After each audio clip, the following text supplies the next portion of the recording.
Terima kasih pemirsa Anda kembali menyaksikan Kominfo Newsroom. Pemirsa Kementerian Komunikasi dan Informatika Republik Indonesia mendorong anak muda Indonesia untuk meningkatkan kemampuan digital guna menyambut bonus demografi 2030 dan Indonesia Emas 2045. Kementerian Kominfo mendorong generasi muda Indonesia untuk memanfaatkan teknologi artificial intelligence di masa depan. Dan AI ini lahir dari kemajuan teknologi yang tidak hanya membawa berbagai kemudahan bagi manusia, namun juga mewujudkan potensi ekonomi digital Indonesia. Dan pemirsa, untuk membahasnya lebih jauh, langkah-langkah apa yang telah disiapkan oleh Kementerian Kominfo dalam pembinaan pemanfaatan AI bagi anak muda. Saat ini kita sudah terhubung bersama dengan Bapak Hari Budiarto selaku Kepala Badan Litbang SDM Kementerian Komunikasi dan Informatika. Assalamualaikum, selamat malam Pak Hari. Waalaikumsalam, selamat malam, Pak Manah. Baik, salam sehat ya Pak. Alhamdulillah sehat walafiat.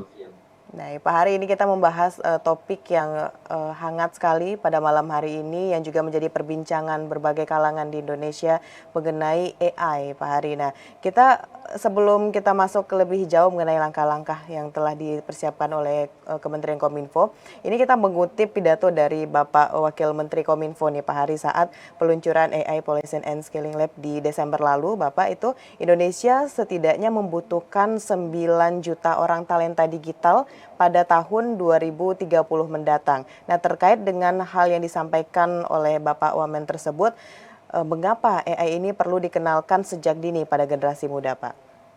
Jadi Indonesia saat ini membutuhkan 9 juta talenta digital ini pada tahun 2030 dan ini diluncurkan pada tahun 2015. Berarti kalau kita hitung per tahunnya itu kita harus melatih ya, menghasilkan talenta digital itu 600.000 gitu ya. Nah, terus kemudian dari 600.000 tadi Kementerian Kominfo berkontribusi sebanyak 100.000 per tahun. Jadi Kementerian Kominfo melakukan pelatihan-pelatihan baik yang di tingkat dasar, kemudian ini kita mempunyai 3 piramid ya untuk melatih para kaum muda Indonesia ya. Ini sebetulnya bukan hanya kaum muda, tetapi juga ada para pimpinan dan sebagainya. Dari untuk pimpinannya itu ada DLA, kemudian untuk di tingkat menengah yaitu intermediate, kemampuan-kemampuan yang dinamakan digital intermediate ini dikhususkan untuk para yang masih menjadi mahasiswa atau pelajar SMK, kemudian juga yang sudah lulus atau yang sedang mencari pekerjaan sampai yang profesional. Target kita 50.000. Nah, kemudian untuk masyarakat sendiri itu ada 50.000. Ini dibagi dua akademi. Kami menamakan akademi. Kami mempunyai 8 akademi untuk mencetak digital talent atau talenta digital ini. Yang jumlahnya adalah 100.000 ditambah 500 untuk para pimpinannya. Kami mempunyai program, ada yang dinamakan DLA, ada Digital Talent Scholarship, dan juga ada yang dinamakan Deploy dan memberikan beasiswa untuk para lulusan yang sudah bekerja sehingga dia bisa meneruskan pendidikannya ke magister komputer atau magister komunikasi atau magister telekomunikasi. Tadi disampaikan bahwa mengapa AI ya, karena saat ini di dalam era teknologi digital ini kami berhadapan dengan perkembangan teknologi yang sangat pesat. Yang pertama adalah tentang cyber security, kemudian big data analytic, kemudian IoT, kemudian AI, kemudian tentang digital marketing. Jadi teknologi-teknologi ini berkembang pesat gitu ya. Nah, makanya kenapa AI itu salah satu teknologi yang sangat berkembang. Kalau tahun 2022 masyarakat dihebohkan dengan metaverse, ya, tahun 2023 masyarakat dihebohkan dengan AI, ya, dengan adanya yang dinamakan ChatGPT, di mana ChatGPT itu bisa menjawab apa saja permasalahan kita. Jadi apa pertanyaan dari kita, dia bisa mampu menjawabnya dari semua hal. Maka itu yang dinamakan generatif AI. Jadi AI digunakan untuk seluruh hal, ya, baik oleh dosen, oleh para pelajar, terus kemudian kita sendiri ketika ingin berpresentasi, mencari suatu hal-hal yang baru itu bisa menggunakan ChatGPT. Maka kita melakukan pelatihan-pelatihan ini agar masyarakat paham apa itu AI. Ya. Jadi Baik. tadi digambarkan di dalam PowerPoint kami tadi ya, begitu banyak yang harus kita hasilkan. Begitu Mbak Mon. Baik Pak Ari, kalau masih membahas juga mengenai pidato dari Pak Wamen tadi, Pak Wamen juga membagi di situ Pak, ada 3 pembagian untuk pengenalan AI kepada anak muda Indonesia. Itu adalah dari dasar, menengah, dan juga lanjut. Nah Pak Ari, pertanyaannya untuk pengenalan tingkat dasar ini, apakah dari Kementerian Kominfo akan melakukan kerjasama dengan Kemendikbud begitu Pak mengenai pengenalan AI dalam kurikulum sekolah? Jadi kami mempunyai program yang dinamakan tematik akademik, Hmm. itu mengajarkan para guru ya, guru-guru yang di tingkat SMP, tingkat SD, kita kenalkan yang dinamakan AI gitu.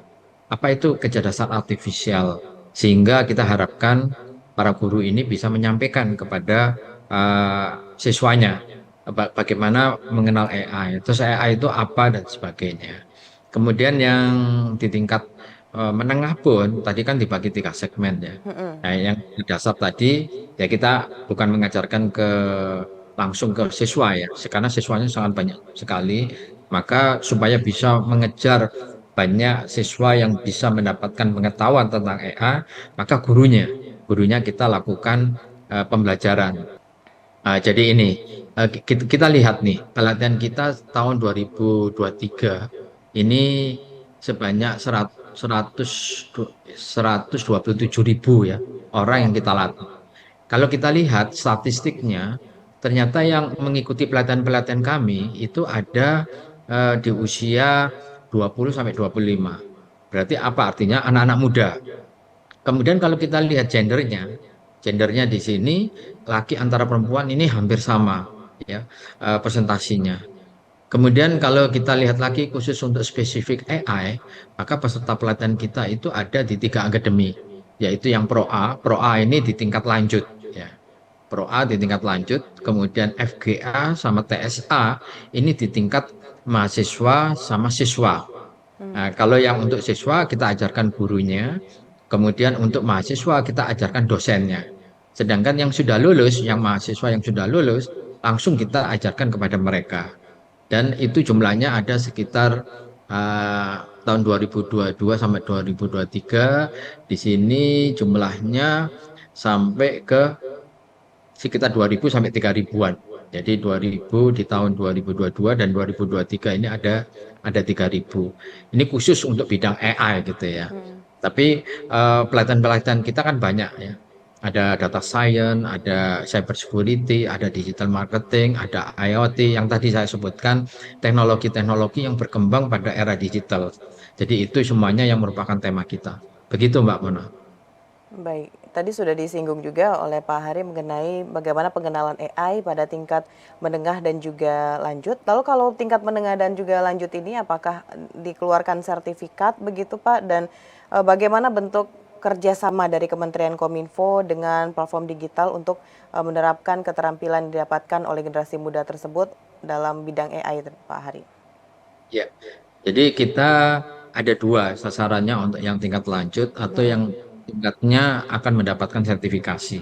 Ya. Jadi sertifikasi di sini ada sertifikasi yang berbasis nasional yang biasa dikenal dengan nama SKKNI. Jadi mereka mengikuti pelatihan kita, kemudian dari pelatihan yang ada ini mereka kita sertifikasikan berbasis SKKNI. Kemudian juga kita bekerjasama atau bermitra dengan beberapa perusahaan-perusahaan global dan mereka akan mendapatkan sertifikasi global. Artinya kalau sertifikasi global, mereka bisa bekerja di negara lain gitu ya. Kalau SKKNI ini akan diserap oleh industri-industri dalam negeri atau industri-industri nasional. Nanti saya akan tunjukkan eh, unit kompetensi apa saja yang dimiliki oleh seseorang kalau dia mengaku seorang yang sudah berprofesi di bidang AI gitu ya. Mm. Ini SKKNI. Kemudian dengan perusahaan-perusahaan global kita kerjasama dengan Microsoft. Ya. Microsoft ini banyak sekali mereka melatih tentang AI. Jadi biasanya ke arah coding ya. Ya. Bagaimana menciptakan aplikasi-aplikasi yang aplikasi tadi itu smart gitu ya, cerdas gitu. Misalnya contohnya adalah aplikasi untuk kita bisa membantu untuk menggambar dan sebagainya. Jadi ini yang pelatihan yang bekerjasama dengan Microsoft. Kemudian juga kita kerjasama dengan Google.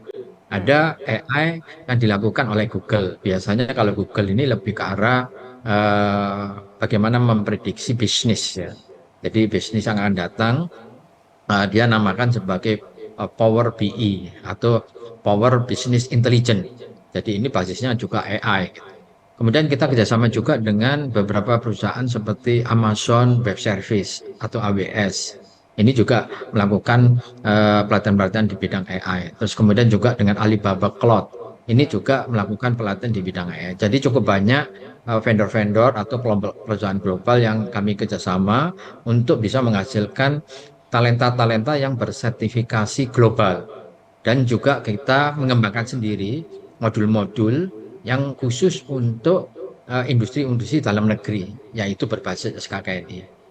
Jadi di dalam PowerPoint tadi ya, kalau sampai itu dilanjutkan ke halaman 7 ya, itu tercetak SKKNI yang diterbitkan oleh Kementerian Tenaga Kerja itu ada 17 unit kompetensi yang harus dimiliki di di sistem standar kompetensi kerja nasional yang ada di Indonesia. Jadi kalau dia mengaku mempunyai profesi di bidang AI secara nasional, dia harus menguasai 17 kompetensi.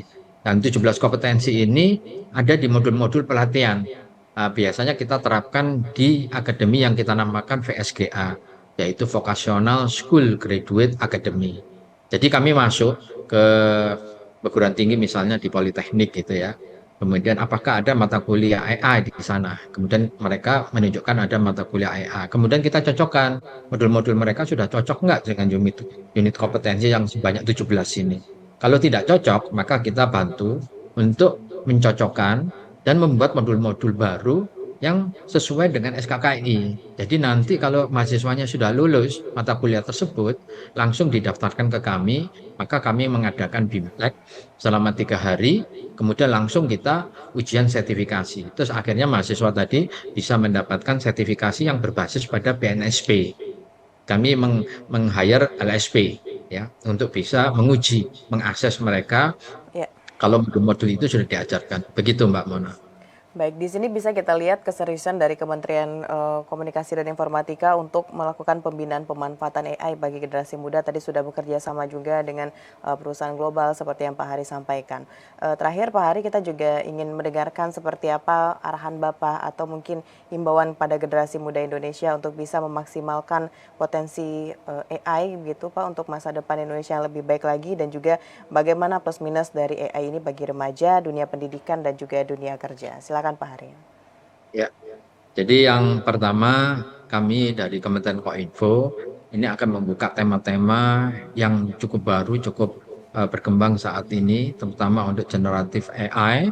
Pelatihan-pelatihan ini sifatnya gratis, tetapi materi-materinya cukup berkualitas. Jadi saya harapkan banyak sekali para pemuda yang bisa mengikuti pelatihan-pelatihan ini.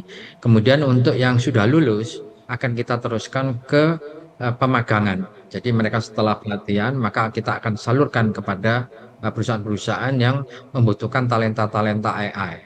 Jadi kita magangkan. Kemudian kita harapkan mereka bisa dikontrak kemudian bekerja. Kemudian tentunya AI ini semuanya bisa dilakukan dengan AI.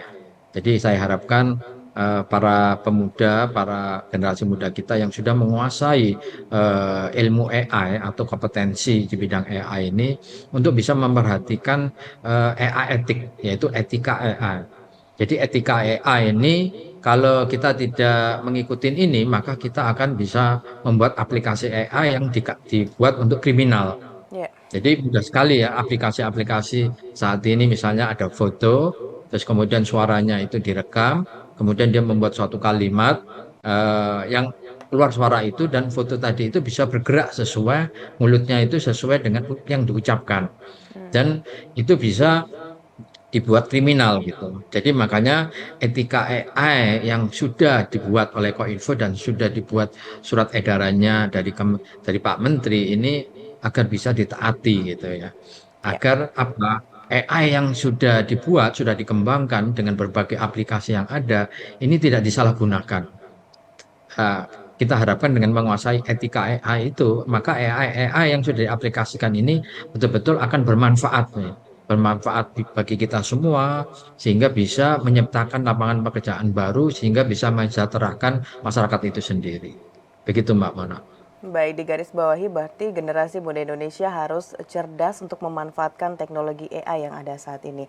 Pak Hari Budiarto, Kepala Badan Litbang SDM Kementerian Komunikasi dan Informatika Republik Indonesia, terima kasih banyak Bapak sudah memberikan informasi kepada pemirsa GPR TV mengenai apa saja langkah yang telah dilakukan oleh Kementerian Kominfo dalam pembinaan pemanfaatan AI bagi generasi muda Indonesia. Selamat melanjutkan aktivitas Pak Hari, selamat malam. Selamat malam, terima kasih.